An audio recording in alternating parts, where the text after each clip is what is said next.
How to digitally sign a PDF. Open PDF Signer application.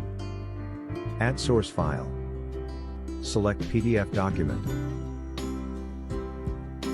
Click the destination folder to save the signed PDF document. Select the digital signature.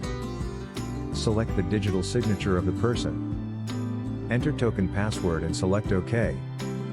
After that, click on Apply Digital Signature. Go to the destination folder to see the signed PDF document.